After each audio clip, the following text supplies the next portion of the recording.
Local ট্রেনে করে যাচ্ছি দুপুরবেলা। ট্রেনটি মোটামুটি ফাঁকাই রয়েছে। এবার আমি ট্রেনে উঠে দেখলাম যে দুটি মেয়ে জানলার ধারে বসে রয়েছে। একটি মেয়ে এদিকে, আর তার ঠিক উল্টো দিকেই আরেকটি মেয়ে। যে মেয়েটি জানলার দিকে বসে রয়েছে সে মেয়েটি দেখতে সুন্দর, কিন্তু গায়ের রংটা কালো আর একটু বয়স্ক। আর ঠিক উল্টো দিকেই আরেকটি মেয়ে বসে রয়েছে, তাকে দেখতেও যেরকম সুন্দর, গায়ের রং একদম টুকটুকে ফর্সা। তার পাশে আবার তার একজন বয়স্ক মহিলা বসে রয়েছেন, সম্ভবত তিনি তার মা।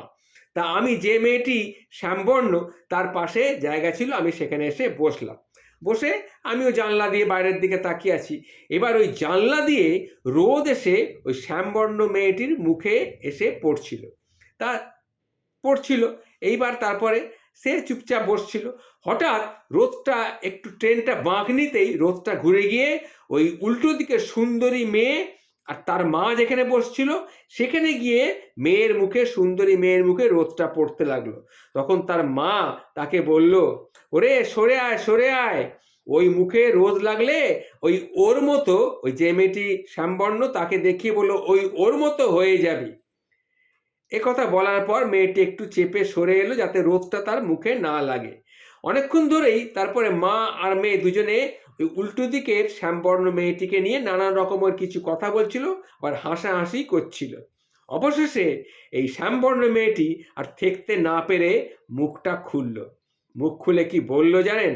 আমি তো তার পাশেই বসেছিলাম, আমি সব মজাটা দেখছিলাম। মুখ খুলে সে বলল, রোদ মুখে লাগলে আমার মতো হয়ে যাবে, তাই নাকি? তুমি আমার মতো হবে? এতই সোজা? শোনো, আমি একটি সরকারি কলেজের ইতিহাসের অধ্যাপিকা, আমি একজন টিচার এবং অধ্যাপিকা, প্রফেসর। দুঃসহ মেয়েদের স্বনির্ভর করার জন্যে একটা এনজিওর সক্রিয় কর্মীও আমি। আর ওই রাস্তায় যত অসুস্থ কুকুর দেখো, তার মধ্যে আমার চোখে যদি কোনো অসুস্থ কুকুর পড়ে তাকে আমি তার চিকিৎসার জন্য ব্যবস্থা করি।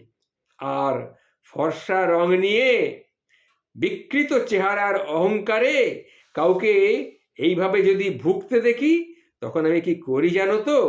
যারা ফর্সা রং নিয়ে বিকৃত অহংকারে ভোগে তাদেরকে আমি থাবড়া মেরে সোজা করে দিই। বুঝতে পেরেছো? তাই বলছি, আমার মতো হওয়ার চেষ্টা করো না। কেন? আমার মতো হওয়া কিন্তু এতটা সোজা নয়। কি বুঝলেন কাকিমা? কিছু বুঝলেন আমার কথা? এ কথা শুনে মা আর মেয়ে নিশ্চুপ হয়ে মাথা নিচু করে বসে রইল। একটু পরে কালো মেয়েটি ওখান থেকে উঠে চলে গেল, কাছেই কোনো স্টেশন হয়তো নামবে, উঠে চলে গেল। ওই মা আর মেয়ের ওই মেয়েটার দিকে মাথা তুলে তাকাবার ক্ষমতা ছিল না। কালো রঙও যে এতটা উজ্জ্বল হতে পারে, আর আমার অজান্তেই তার চোখে পড়ে গিয়েছিল। তাই চোখে পুড়ে তাপ লেগে গিয়েছিল তাদের। এটাই হচ্ছে আসল কথা। তাই তারা আর মুখ তুলে তাকাতে পারছিল না।